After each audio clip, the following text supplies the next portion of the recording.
नमस्कार साथियों, रिजल्ट गुरु पर आप सभी का स्वागत है, अभिनंदन है। जितने भी साथी हैं सभी विद्यार्थियों का मैं तहे दिल से आभार व्यक्त करता हूं, अभिनंदन करता हूं। सभी को पता है कि जूनियर अकाउंटेंट की एग्ज़ाम सही और बिल्कुल जो आपकी डेट है उसी पर होने वाली है। कई विद्यार्थी इस प्रकार भी भ्रमित होंगे कि सर अभी जो सीटेट वाला मामला चल रहा है उसे कोई फर्क नहीं पड़ेगा। सरकार 40% निकाले, 50 निकाले, जो आपके 50% के आसपास जो आ रहा है आप लोग तैयारी में लग जाओ। और जो मैंने आप लोगों के सामने आज जूनियर अकाउंटेंट और एलडीसी के एक रिकॉर्ड क्लास अपलोड करवा रहा हूँ, ये टॉपिक मैंने आप लोगों के लिए इसलिए बनाया कि प्री में वास्तविक संख्या, द्विघात समीकरण, बहुपद, दो चरों वाले रैखिक समीकरण अगर ये पढ़ लिया तो 10 नंबर आपके पक्के हैं, कोई रोकने वाला नहीं है आपको। और मैंने जो अर्थमेटिक का मामला था उसको कुछ समय के लिए पेंडिंग में डाल दिया है कि अर्थमेटिक मैंने खूब पढ़ाया आप लोगों को, लेकिन पहले आप लोगों को ये टॉपिक कंप्लीट करवा दूं ताकि आप लोगों को ये एहसास हो जाए, अंदर से फीलिंग आने लग जाए कि सर अब हम मैथ के अंदर पूरा का पूरा कवर कर लेंगे। पहली बात। अगर अपन दूसरी बात करें तो मैंने इन टॉपिक को क्या किया है, टुकड़ों के अंदर डिवाइड कर दिया। जो सिलेबस आपका 30 घंटे में होता है उस सिलेबस को मैं 15 घंटे में खत्म करने की कोशिश करूंगा। जो टॉपिक आपका 30 घंटे में होता था उसको 15 घंटे में करने की कोशिश करूंगा, ताकि आपको एक तो समय की बचत हो और कम समय में आपको मैक्सिमम कंटेंट मिले। लाइव में क्या होता है कि लाइक करो, शेयर करो, बच्चों से बातें करने लगे, तो बेटा वो अपना नहीं है। हम पूरा का पूरा बिल्कुल ऑथेंटिक कंटेंट डालेंगे और बिल्कुल एक सही सीक्वेंस में टॉपिक वाइज, और पार्ट 1, पार्ट 2, पार्ट 3 इस प्रकार पूरा का पूरा मैं आपको प्रोवाइड करवाऊंगा। आप लोग बिल्कुल एक अच्छे से अगर नोट्स बना लोगे साथ के साथ में तो आप लोगों को और भी बेनिफिट हो जाएगा। देखो, अब मैं आप लोगों के लिए जो कंटेंट मैंने 1 महीने 1.5 महीने यूट्यूब पे नहीं आया, इसका मतलब ये नहीं कि मैं यूट्यूब से बाहर हूं। मैं 1-1.5 महीने कंटेंट के ऊपर वर्क कर रहा था। अब देखो, आता सबसे पहले अपन संख्याओं के प्रकार के बारे में पढ़ेंगे। संख्याएं क्या होती है, संख्याओं के कितने प्रकार होते हैं, किस संख्याओं का कहां पर किस प्रकार यूज होता है। तो जितनी भी संख्याएं हैं सभी का अपन क्या करेंगे बेटा, एक सीक्वेंस के साथ में क्या करेंगे, पूरा का पूरा डिटेल के साथ में पूरा का पूरा थ्योरेटिकल पार्ट पढ़ेंगे। जब बेसिक कॉन्सेप्ट आपका अच्छे से क्लियर हो जाएगा तो आप लोग हर एक प्रश्न को अच्छे से उड़ा दोगे। अब यहां पर प्राकृत संख्या क्या होती है, जो अपना नेचुरल नंबर होता है, जो प्रकृति नेचुरल दैनिक जीवन में अपन जो यूज करते हैं उसी को तो भाई कहते हैं अपन कि नेचुरल नंबर। गिनती की सभी संख्याओं को प्राकृत संख्या कहा जाता है, लेकिन प्राकृत संख्याओं में जीरो को शामिल नहीं किया जाता है। यानी कि जब भी अपन गिनती को काउंट करते हैं तो कभी भी जीरो से थोड़ी बोलते हैं कि मैं आपसे कहूं कि मुझे गिनती सुनाओ तो आप क्या 0 1 2 3 4 5 ऐसे थोड़ी बोलोगे। बोले सर नहीं, हमेशा प्राकृत संख्या कहां से स्टार्ट होती है, 1 से स्टार्ट होती है। तो जब प्राकृत संख्या बेटा आपके 1 से स्टार्ट होती है और वो अनंत तक अनगिनत होती है, कोई फर्क नहीं पड़ता है। अगर इसी के ऊपर अपन दूसरी बात करें बेटा कि पूर्ण संख्या क्या होती है, कि प्राकृत संख्या में जीरो को शामिल कर लेने पर, जब प्राकृत संख्या के साथ में अपन जीरो को भी ऐड कर लेते हैं तो वो क्या हो जाती है, आपकी पूर्ण संख्या हो जाती है, होल नंबर बन जाता है। जैसे 0 1 2 3 4 5। अब प्रश्न आपके यहां पर प्राकृत और पूर्ण संख्या में क्या बनता है कि अगर प्रश्न आपसे पूछ ले कि प्राकृत संख्या और पूर्ण संख्याओं में अंतर बताओ, तो अंतर यही है कि प्राकृत संख्या हमेशा 1 से स्टार्ट होती है, पूर्ण संख्या हमेशा आपकी 0 से स्टार्ट होती है। ये हो गया। अगर प्राकृत आपसे पूछे कि सबसे छोटी प्राकृतिक संख्या बताओ, नेचुरल नंबर बताओ, तो कौन सा होता है, 1। और सबसे छोटा पूर्ण संख्या कौन सी होती है, बोले गुरुजी 0 होता है। ये दो बातें क्लियर है। अगली बात जानो, क्या कह रहा है कि संख्याओं के प्रकार में सम और विषम, इवन और ओड का भी बिल्कुल बहुत बड़ा रोल होता है। लेकिन अपन जानते हैं कि सम संख्या में जिसमें 2 का भाग जाता है सम संख्या होती है, और जिसमें 2 का भाग नहीं जाता विषम संख्या होती है। सबको पता है, कर लोगे। विषम आ गई जिसमें 2 का भाग नहीं जाता है। अब यौगिक या भाज्य या संयुक्त संख्याएं क्या होती है, बोले गुरुजी लपड़ा यहां फंसता है। जिन संख्याओं में एक या उस संख्या को छोड़कर दूसरी किसी संख्या से भी भाग हो जाए उन्हें यौगिक संख्या या भाज्य संख्या कहते हैं। भाज्य संख्या सम और विषम दोनों ही होती है। जैसे 4 6 8 9 10, तो यहां पर सम और विषम संख्याएं जो दोनों होती है वो क्या होती है, यौगिक या भाज्य या संयुक्त संख्या होती है। अगर आप लोगों के क्वेश्चन में आ जाए कि यौगिक संख्या, तो ये मत कहना कि सर हमें तो पता ही नहीं था। यौगिक संख्या कोई भाज्य कहते हैं और भाज्य कोई संयुक्त कहते हैं। तीनों में कोई सा भी नाम आ जाए तो चिपका देना। अगला देखो भैया, रूट या अभाज्य या असंयुक्त, यह जो आप लोगों ने अभी तक पढ़ा होगा कि प्राइम नंबर को ही क्या कहते हैं, अभाज्य संख्या कोई रूट कहते हैं, और रूट को अभाज्य संख्या कोई क्या कहते हैं, असंयुक्त कहते हैं। कभी प्रश्न में आ जाए कि सबसे छोटी रूट संख्या क्या है, तो वहां पर यूं मत करने लग जाना कि सर रूट संख्या क्या है। बेटा रूट संख्या वही होती है जो आपकी अभाज्य संख्या का ही दूसरा नाम रूट है और उसी का असंयुक्त है। और अभाज्य संख्या वो होती है जिसमें खुद के अलावा और एक के अलावा किसी तीसरी संख्या का भाग ना जाए, वो क्या होती है, आपकी अभाज्य संख्या होती है। और सबसे छोटी आपका जो प्राइम नंबर है वो कौन सा है, बोलेगो जी सबसे छोटा प्राइम नंबर हमारा 2 है, 2 के बाद में 3, 5, 7, 11, 13, 17, 19, 23, ये आपका क्या है, प्राइम नंबर है, अभाज्य संख्या है। और सबसे छोटी अभाज्य संख्या 2 है। कई विद्यार्थी सोचेंगे सर 2 प्राइम नंबर थोड़ी है, 2 प्राइम नंबर थोड़ी है। बेटा 2 प्राइम नंबर है। क्यों है, क्योंकि 2 के अंदर 2 के अलावा और 1 के अलावा किसी तीसरी संख्या का भाग नहीं जाता है। और यही अभाज्य संख्या की पहचान है कि जिन संख्याओं में एक या उस संख्या के खुद के अलावा अन्य किसी दूसरी संख्या से भाग ना हो, ऐसी संख्या को रूट या अभाज्य संख्या कहा जाता है। क्लियर? आशा और उम्मीद करता हूं कि सब कुछ आप लोग अच्छे से समझ रहे हैं।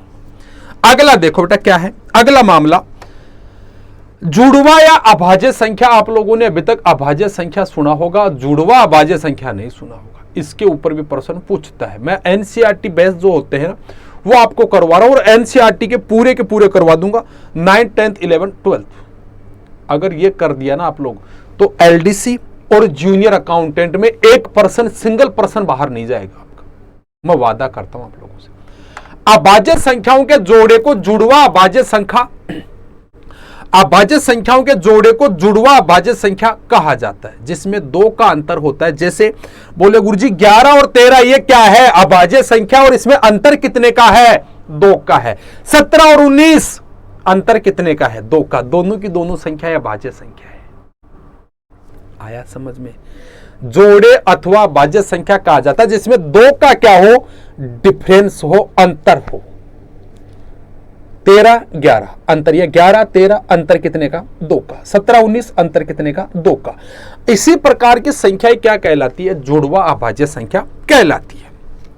अगला देखो, सहअभाज्य संख्या क्या होती है, यदि 2 संख्याएं आपस में एक दूसरे को विभाजित न करे अर्थात उनका महत्तम समापवर्तक HCF 1 हो, ऐसी संख्याएं क्या कहलाती है, सहअभाज्य संख्याएं कहलाती है। जैसे 15 और 16 का HCF 1 होता है, उसी प्रकार 4 और 9 का भी HCF क्या होता है, 1 होता है। एक दूसरे को विभाजित न करे अर्थात उनका HCF समापवर्तक क्या हो, 1 होता हो, क्या कहलाता है, सहअभाज्य संख्या कहलाता है। किसी भी भाई को कोई भी समस्या हो तो वो ऑफलाइन कमेंट करके जरूर बताना, और मैं आपको करवा रहा हूं पूरी की पूरी। पहले थ्योरी करवाऊंगा, उसके बाद में आपको क्या करवाऊंगा, इनके क्वेश्चन करवाऊंगा, और क्वेश्चन बिल्कुल यूनिक एक नए पैटर्न के ऊपर।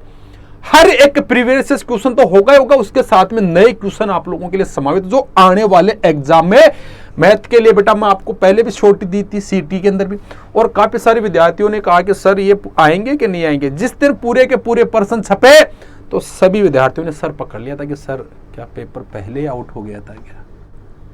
यही सब थे ना आपके, दोबारा गलतियां मत करना। मैं वो कंटेंट बिल्कुल सर्च करके लाता हूं और बिल्कुल इसके ऊपर वर्क करता हूं। ये नहीं कि एक ही दिन में कंटेंट बड़ा यार चिपका के चला गया टाइम पास, नहीं, यूनिक और बिल्कुल सिलेक्ट कंटेंट उठाता हूं। और इसीलिए मैं छाती ठोक के कहता हूं कि पढ़ जाओ, एग्जाम में पूरा का पूरा छपेगा, गारंटी है। हरे का सारा बाबा श्याम से मैं यही प्रार्थना करता हूं कि जितने भी राजस्थान के विद्यार्थी हैं सभी विद्यार्थियों के लिए इसी प्रकार मेहनत करता रहूं, और मुझे माता रानी और बाबा श्याम आशीर्वाद प्रदान करे कि जितने भी राजस्थान के विद्यार्थी हैं तमाम विद्यार्थियों का मैं दिल से हमेशा मेहनत दिल से करता हूं। ये नहीं कि जल्दबाजी के अंदर, जल्दबाजी कभी नहीं करता हूं। देखो मुझे 1-1.5 महीने का समय लगा, लेकिन मैंने कंटेंट जो बनाया है इस बार कार पूरा का पूरा सेलेक्ट कंटेंट बनाया कि विद्यार्थी भी इस बार पढ़ेगा ना तो मन उसका क्या हो जाएगा, प्रफुल्लित हो जाएगा। और एक बार अच्छे से पढ़ के जाओ। अब आपके प्रश्न बनते हैं प्रीमेय व अप्रीमेय संख्याओं के एकत्रित परिवार को वास्तविक संख्या कहते हैं। वास्तविक क्या होता है? बोले गुरुजी परिमेय व अपरिमेय संख्याओं के एकत्रित यानी कि सम्मिलित परिवार को, जो अपन कहते हैं ना कि जॉइंट फैमिली, एकत्रित परिवार को वास्तविक संख्या कहते हैं। जैसे 2/5, √3, √9 बटा में कितना? बोले गुरुजी 25। ये क्या है? वास्तविक संख्याएं होती है। अगला देखो बेटा,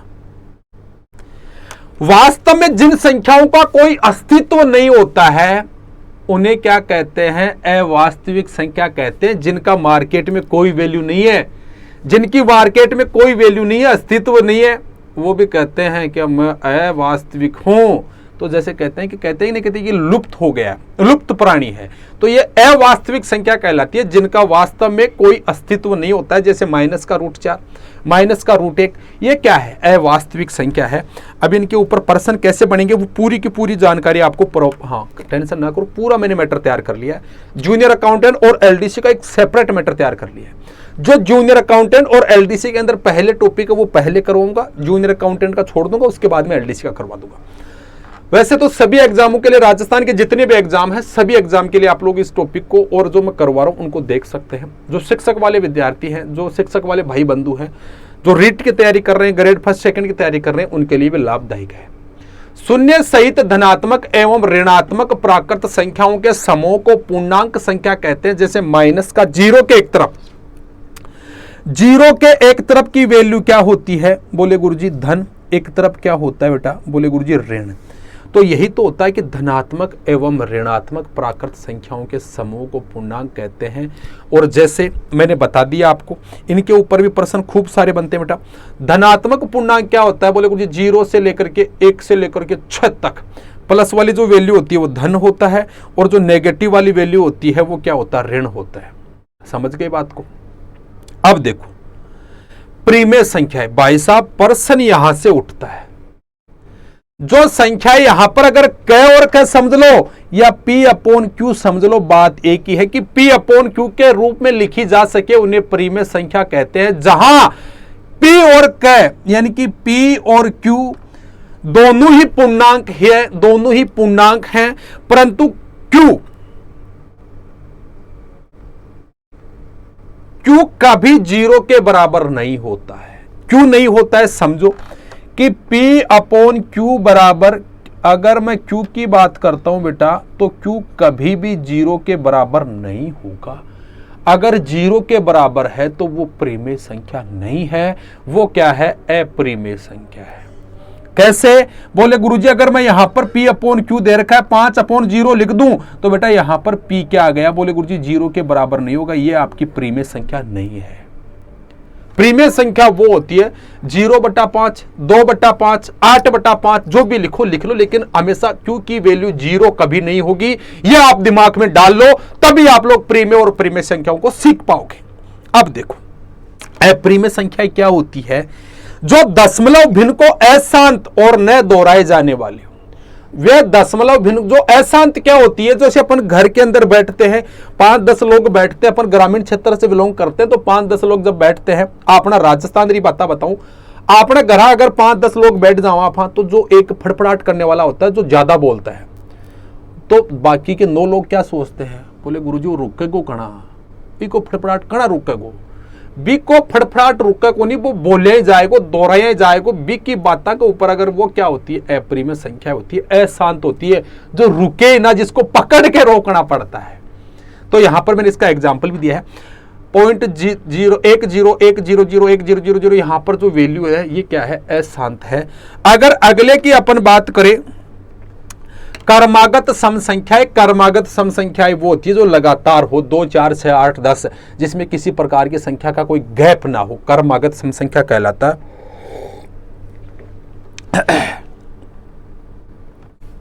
कर्मागत विषम संख्या ऐसी विषम संख्या जो कर्मिक रूप में लिखी गई हो, कर्मागत विषम संख्या कहलाती है। कि 1, 3, 5, 7, 9, 11, 13, 17, 18, 20, 22 जो भी है, यह कर्मागत सम संख्या है। कर लोगे? तो संपूर्ण संख्या ये मोस्ट है, और संपूर्ण 1 से लेकर 100 के बीच में 2 ही संख्या होती है, 6 और 28। नोट कर लेना, काम की बात है। ऐसी प्राकृत संख्या जिनके सभी अपवर्तकों का योग संख्या मान से 2 गुना हो, संपूर्ण संख्या कहलाती है। 1 से 100 के बीच 2 ही संपूर्ण संख्या है, और 6 और कौन सी बोले गुरुजी? 28 है।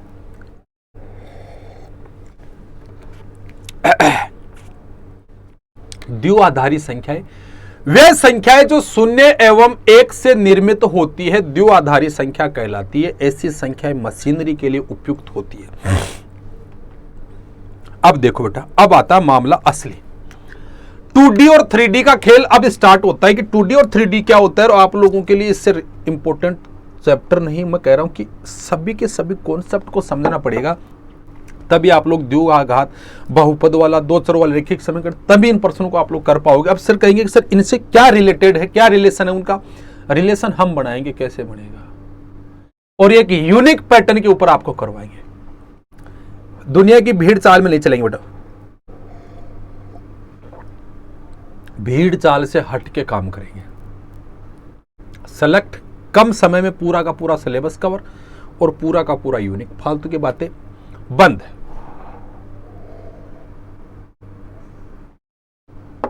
आओ,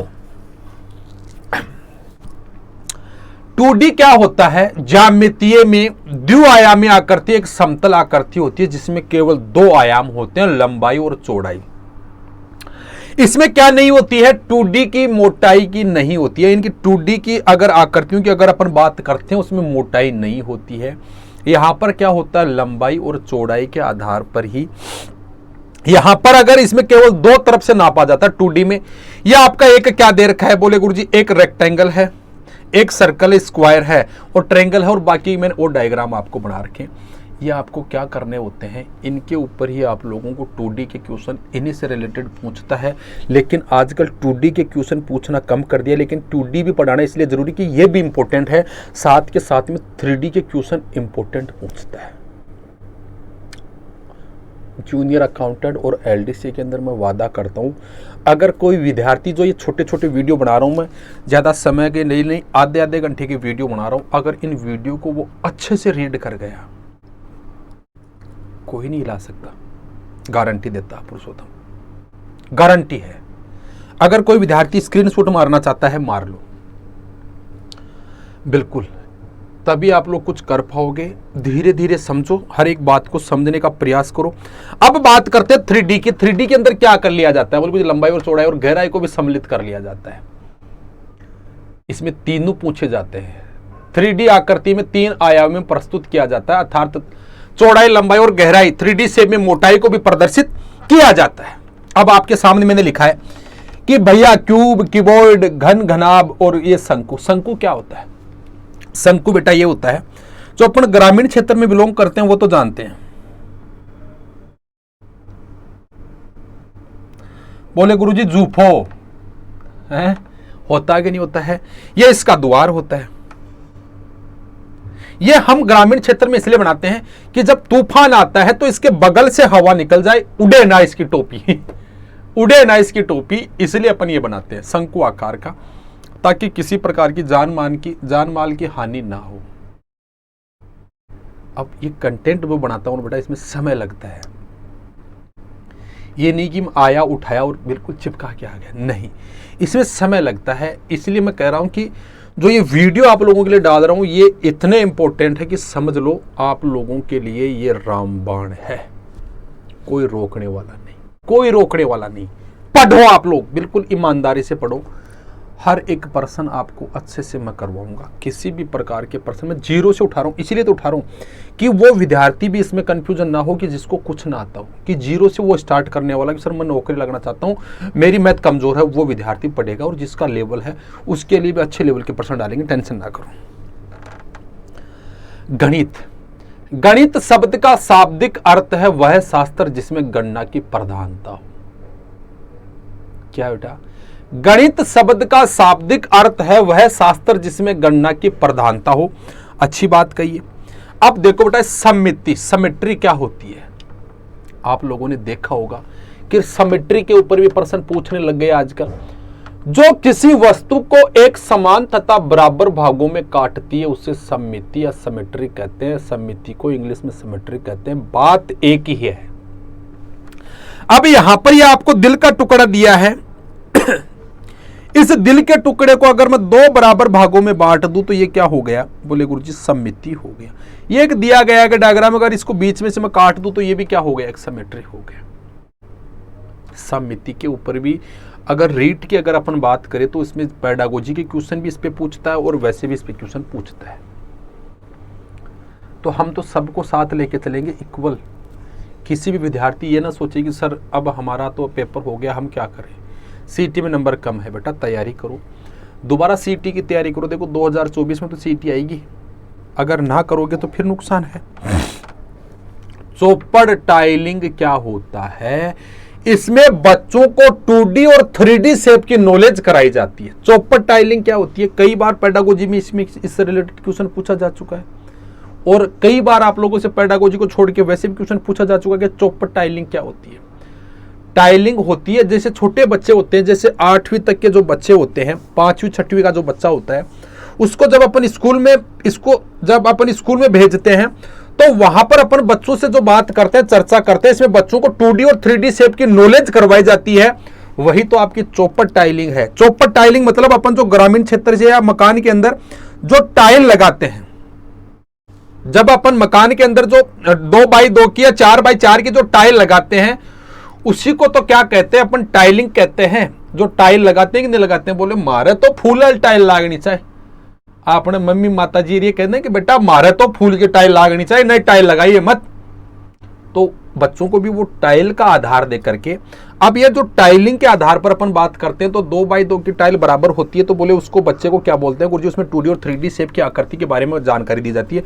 तो बच्चे को इसमें क्या कहेंगे? बोले गुरुजी वर्ग। बच्चे को कहेंगे कि बेटा ये वर्गाकार की आकृति है। तो बच्चे के दिमाग में वो चीज सेट हो गई कि सर वर्गाकार क्या होता है? वर्ग वो होता है जिसकी चारों की चारों भुजाएं बराबर हो, आमने सामने की तो होती है। और कितने डिग्री के? बोले गुरुजी 90 डिग्री के कोण पर हो सारी के सारी। तो बच्चे के दिमाग में एक चीज सेट हो गई कि 2D है भाई साहब, कर सकते हैं अपन, जिसकी चारों की चारों भुजाएं बराबर हो, आमने सामने की भुजाएं बराबर हो और सारे के सारे कोण क्या हो? 90 डिग्री पे हो। बच्चे के दिमाग में इतना सारा फिट कर देंगे तो बच्चा इसको कैप्चर कर लेगा। वर्ग है, 90 डिग्री के कोण पर चारों की चारों भुजाओं को घुमा करके क्या बनाया जाता है? वर्ग बनाया जाता है। तो इसी प्रकार बच्चों को सिखाया जाता है, समझे? इसको क्या कहते हैं? चौपड़ टाइलिंग। इसमें बच्चों को 2D और 3D शेप के बारे में जानकारी कराई जाती है। अगला देखो और भी तगड़ा, एबेकस। आपसे कई बार पूछ लिया गया होगा कि एबेकस, इसमें बच्चों को बेसिक काउंटिंग, जोड़ घटाव, पैलेस वैल्यू, फेस वैल्यू आदि का ज्ञान दिया जाता है। जो दृष्टिबंधित जो बच्चा होता है, जो आंख से देख नहीं सकता, आंखों से जो देख नहीं सकता, उसके लिए क्या होता है? एबेकस होता है। उससे क्या किया जाता है? बच्चे को ज्ञान दिया जाता है। इसमें बच्चों को, जो छोटे बच्चे होते हैं, उनको काउंटिंग करवाई जाती है, जोड़, बाकी, गुणा, भाग, इनका फेस वैल्यू के आधार पर। कैसे? ये उनके सामने रख दिया जाता है और उनको हाथ से एक पर पकड़ा जाता है, दूसरी अंगुली, जैसे अपन जप नाम करते हैं कि नहीं करते, जो माला होती है उसका जप करते हैं, तो क्या करते हैं? उसी मलिया को तो काउंट करते हैं कि कितनी बार हमने इस माला को काउंट किया है। इसी प्रकार का ये है। तो इसमें जो ये मणिये होते हैं, इनको क्या किया जाता है? बच्चों को पकड़ाया जाता है। बच्चे को बोलेंगे सर इसको सरकाया तो कितना? 1। दूसरे को करवाएंगे तो बोले गुरुजी 2। तीसरे को करवाएंगे तो 3। चौथे को करवाएंगे तो 4। इसी प्रकार अपन जैसे जैसे करवाते जाएंगे, बच्चा तो दिमाग में, छोटा बच्चा होता है वो उसको खेल खेल में तो समझा सकते हैं। जब खेल खेल में अपन सबको समझा देंगे तो उस बच्चे के दिमाग में क्या हो जाएगा? वो चीज सेट हो जाएगी। तो इसी प्रकार आप लोगों को भी खेल खेल में सब कुछ सेट करना है। मेरा मानना है कि बिल्कुल बेसिक लेवल है, लेकिन एक बार अगर बेसिक लेवल 1-2 वीडियो में कंप्लीट हो गया तो आप लोग बाकी के जब प्रश्न करोगे तो आप लोगों को किसी प्रकार की कोई त्रुटि नहीं होगी। आप लोगों के लिए 20, 25, 30 मिनट का जो वीडियो बना रहा हूँ, ये समझ लो आप लोगों के लिए रामबाण है। मेहनत खूब लग रही है इसमें बनाने में, लेकिन रुकेंगे नहीं जब तक सीने में और धड़कन में सांस है, तब तक चलती रहेगी। आप लोगों के लिए हमेशा प्रेरित है और करते रहेंगे। अगला देखो बेटा, अगला क्या है? जियो बोर्ड। इसके माध्यम से बेसिक ज्योमेट्री का ज्ञान दिया जाता है। इसमें सिर्फ 2D shape, rectangle, square, circle, ETC का ज्ञान दिया जाता है, 3D रूप का नहीं। इसे भी दृष्टिबंधित स्टूडेंट के लिए यूज किया जाता है। इसमें क्या किया जाता है? इसमें 2D का ज्ञान दिया जाता है, 3D का ज्ञान नहीं दिया जाता। क्यों दिया जाता है? देखो यहां पर एक जो बोर्ड होता है लकड़ी का, उसके अंदर कील रोप दी मैंने, बहुत सारी कील रोप दी। अब जो रबड़ नहीं होता जो अपन चोटी के अंदर डालती है, अक्सर बालिकाएं डालती है, जो चोटी के अंदर रबड़ डालती है, उस रबड़ का या नोटों की गड्डी के ऊपर जो रबड़ लगाते हैं, भाई रबड़ तो वही होता है, उसका अपन यूज करते हैं। जैसे मैंने यहां पर यूज किया तो ये 2 खूंटी के ऊपर मैंने रबड़ बांधा, यहां से यहां, फिर यूं ले गया, यूं ले गया, यूं ले गया, तो ये क्या बन गया? बोले गुरुजी आयत की जो भुजाएं होती है वो आमने सामने की भुजाएं बराबर होती है, तो ये क्या बन गया? बोले गुरुजी आयत बन गया। और अगर मैं इसके ऊपर ले जाऊं तो बोले गुरुजी 4 खूंटी के ऊपर अपने सारा काम कर दिया, ये क्या बन गया? बोले गुरुजी जिसकी आमने सामने की सारे के सारे भुजाएं 90 डिग्री पे होती है, वो क्या होता है? अपना वर्ग होता है। 90 डिग्री की तो इस पे भी होती है, लेकिन इसमें आमने सामने की भुजाएं बराबर होती है, इसमें चारों भुजाएं बराबर होती है। ये क्या बन गया आपका? बोले गुरुजी 90 डिग्री का हमारा क्या बन गया? ट्रायंगल बन गया। तो ये रबड़ तो है, खूंटी के अंदर रबड़ को डाल के बच्चों को सिखाते हैं कि भैया ऐसे ऐसे करेंगे तो ये क्या बन जाएगा? वर्ग बन जाएगा, ये वर्ग बन जाएगा, त्रिभुज बन जाएगा, आयत बन जाएगा, समचतुर्भुज बन जाएगा। यही तो है सब सारी चीजें आप लोगों को समझाने का एक छोटा सा प्रयास है मेरा कि आप लोग धीरे धीरे समझोगे, लेकिन जिस दिन समझोगे ना आप लोगों को इतना एहसास हो जाएगा कि सर मैथ के अंदर बहुत कुछ हमें आने लग गया। 2 महीने के भीतर भीतर आप लोगों से मैं वादा करता हूं जूनियर अकाउंटेंट के एग्जाम से पहले पूरा का पूरा कवर करवाऊंगा, एक एक टॉपिक को बिल्कुल, लेकिन पहले मैं एडवांस कवर करवाऊंगा, उसके बाद में आप लोगों की जो ये अर्थमेटिक है उसके इंपॉर्टेंट क्वेश्चन मैं आपको प्रोवाइड करवाऊंगा। आगे देखो, जियो जेब्रा यह एक कंप्यूटर फोन आधारित सॉफ्टवेयर है जिस पर ज्योमेट्रिक शेप का ज्ञान दिया जाता है, जिसमें 2D और 3D दोनों होती है। यह क्या है कि कंप्यूटर फोन के आधारित एक सॉफ्टवेयर है जिस पर हम ज्योमेट्रिक शेप का ज्ञान देते हैं बच्चों को। यह 2D और 3D दोनों होता है, इसमें दोनों का ज्ञान होता है। और इससे रिलेटेड भाई साहब प्रश्न पूछता है एग्जाम में, जो ये शेप देता है इस प्रकार के प्रश्न अक्सर एग्जाम में पूछता है। अब कहेंगे बोले गुरुजी हाँ इस प्रकार के प्रश्न तो पूछता है। अब आ रहा है हमें समझ में कि आप क्यों क्या समझाना चाह रहे हैं। यही चीजें मैं आपको समझाना चाह रहा हूं कि धीरे धीरे सब कुछ समझ में आएगा, एकदम से कभी समझ में नहीं आएगा। आप लोग धैर्य बनाए रखें। अगला देखो मेरे भाई, अगर अपन ग्राफ पेपर में बात करते हैं, इसमें डेसिमल नंबर का ज्ञान दिया जाता है। जो एक ग्राफ होता है उसमें अपन क्या करते हैं? डेसिमल नंबर का ज्ञान देते हैं और इससे रिलेटेड प्रश्न पूछता है आपके। अभी कैसे पूछेगा? सारे के सारे प्रश्न मैंने लगा रखे। पहले एक बार डेसिमल नंबर का ज्ञान जो होता है वो किस पर? ग्राफ पेपर पर होता है, ध्यान रखना। डॉट पेपर जानते ही होंगे, इसमें ज्योमेट्रिकल शेप तथा इंग्लिश अल्फाबेट का ज्ञान दिया जाता है। समिट्री पढ़ाने के लिए भी डॉट पेपर का यूज किया जाता है। समिट्री क्या होती है कि किसी भी वस्तु को अगर 2 बराबर भागों में बांटते हैं वही तो आपकी समिट्री होती है। और ज्योमेट्रिकल शेप या इंग्लिश अल्फाबेट का ज्ञान किस पे दिया जाता है? डॉट पेपर पर दिया जाता है। समझे बात को? कई बार पूछ रहा था कि डॉट पेपर क्या होता है और इसमें किसका ज्ञान दिया जाता है, तो आप लोग कंफ्यूजन हो जाते हैं। पहली चीज तो आप डॉट पेपर के बारे में सोचेंगे समझेंगे, उसके बाद में पूरा का पूरा बताऊंगा। अभी डॉट पेपर के बारे में बताऊंगा। मैंने हर एक टॉपिक को एक अलग मोड के अंदर लिया है कि हर एक विद्यार्थी को एक अच्छा प्रोवाइड करवाएंगे तभी तो वो कुछ सीख पाएगा। अगला देखो, 10 ग्राम, इसमें ज्योमेट्रिकल शेप की जानकारी दी जाती है पिक्चर के माध्यम से, प्रोजेक्टर के माध्यम से। इसमें बच्चा पहेलियां खेल के माध्यम से सीखता है। इसमें 7 ज्योमेट्रिक फिगर होती है जिसमें 5 त्रिभुज, 1 ट्रायंगल, 1 स्क्वायर और 1 समांतर, यानी कि हाँ 1 समांतर चतुर्भुज होता है। अब यहां पर 5 ट्रायंगल कौन से होते हैं? बोले सर हमें काउंट करके बताओ आप। देखो बेटा, पहला ट्रायंगल,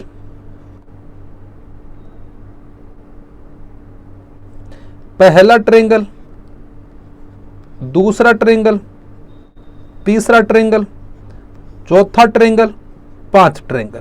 यानी कि अगर मैं यहां पर बात करता हूं त्रिभुज कितने हैं? बोले गुरुजी त्रिभुज तो 5 हो गए। क्लियर? अब यहां पर किसकी बात कर रहा है? बोले गुरुजी वर्ग की बात कर रहा है। वर्ग आपका 1 ये रहा। अब किसकी बात कर रहा है? बोले गुरुजी एक समांतर चतुर्भुज है, तो ये लो बेटा आपका एक समांतर चतुर्भुज। तो ये जो बोर्ड है ना, इसी में क्या किया जाता है? बच्चों को खेल के माध्यम से या जो पहेलियां होती है उसके माध्यम से इनकी आकृतियों के बारे में अपन बताते हैं कि ये आकृति इसकी, ये त्रिभुज की, ये समांतर चतुर्भुज की, ये वर्ग की है, ये आयत की है। तो ये सारी की सारी चीजें बच्चों के जब दिमाग में अपन सेट करते हैं तो बच्चा उसी प्रकार की बातों को ग्रहण करता है और वो बचपन से क्या हो जाता है? मैथ के अंदर स्ट्रॉन्ग हो जाता है। तो अभी आप लोगों के पास में अगर कोई छोटा बच्चा है या आपका कोई पढ़ने वाला बच्चा, उनको इस प्रकार की बातें सिखाओ ताकि बच्चा खेल खेल के माध्यम से इस मैथ का जो है ज्ञान संपूर्ण ग्रहण कर सके और वो खुद अपने आप को इतना मजबूत बना ले, इतना सशक्त बना ले कि जब भी वो बड़ा हो, 8th 9th 10th में आए तो वो एक IIT के लिए और बिल्कुल एक अच्छी एग्जाम की प्रिपरेशन के लिए वो तैयार हो जाए। क्लियर है सबका? आगे बढ़ूं, देखो अगला बोर्ड मास। पैलेस वैल्यू के लिए इनका यूज किया जाता है। 10 ग्राम और डेनिस ब्लॉक से स्थानिक समझ विकसित होता है। इसमें फ्रैक्शन की नॉलेज भी दी जाती है। यहाँ पर देखो बेटा, एक आपका जो बना गया है डायग्राम 1 है। यहाँ पर अगर अपन डायग्राम की बात करें तो कितना है? बोले गुरुजी यहाँ पर 10 है, यहाँ पर 100, यहाँ पर 1000 है। तो इसी के आधार पर बोर्ड मास की जो पैलेस वैल्यू है इनका यूज किया जाता है और इनका यूज जब मैं पर्सन आपको करवाऊंगा तो भली बातें समझ में आएगा। अगली बात देखो, अब आपके यहाँ से क्या हो गए, प्रश्न स्टार्ट हो गए। तो प्रश्नोत्तरी के ऊपर अपन चर्चा करेंगे कल के सेशन में। आज आप लोगों को कुछ नहीं करना है। ये जो मैंने आपको करवाया थ्योरेटिकल पार्ट, इस पार्ट को इतना मजबूत करना है। एक बार नहीं 3 बार वीडियो को देखो, जितना हो सके उतना वीडियो को देखो और जहाँ जहाँ अपने साथी हैं जो जूनियर अकाउंटेंट, LDC और अदर एग्जाम की तैयारी कर रहे हैं, उन साथियों से के साथ भी साझा करें और जितना हो सके उतना शेयर करें। और जिन भाई बंधुओं ने अभी तक हमारे चैनल को सब्सक्राइब नहीं किया, कर लेना, क्योंकि आप लोगों की रिकॉर्डेड और लाइव क्लास इसी चैनल पर होंगी मेरी। इसके अलावा मैं कहीं नहीं ले रहा हूँ, बिल्कुल थोड़ा स्वास्थ्य, इसलिए मैं घर से सारा काम कर रहा हूँ। इसलिए जब मेरे को थोड़ा सा समय मिला है ना, उस समय में देखो आप लोगों के लिए एक यूनिक कंटेंट मैंने तैयार किया है और उसी कंटेंट के आधार पर मैं आपको वादा दिलाता हूँ कि जूनियर अकाउंटेंट और LDC के अंदर सिलेक्शन दिला के रहूँगा और इतनी मेहनत कर दूंगा जितनी आप लोग सोच नहीं सकते। तो सभी साथियों को मेरा प्यार भरा नमस्कार, राधे राधे। इसका पार्ट 2 वो कल इसी समय, जिस समय आज अपलोड हुआ है उसी समय कल अपलोड हो जाएगा, क्योंकि मैं अब कुछ समय के लिए रिकॉर्डेड वीडियो आपको दूंगा ताकि आप लोग कुछ कर सके। तो सभी विद्यार्थियों को मेरा प्यार भरा नमस्कार। जय हिंद, जय भारत, राधे राधे, जय श्री कृष्ण। धन्यवाद सभी साथियों।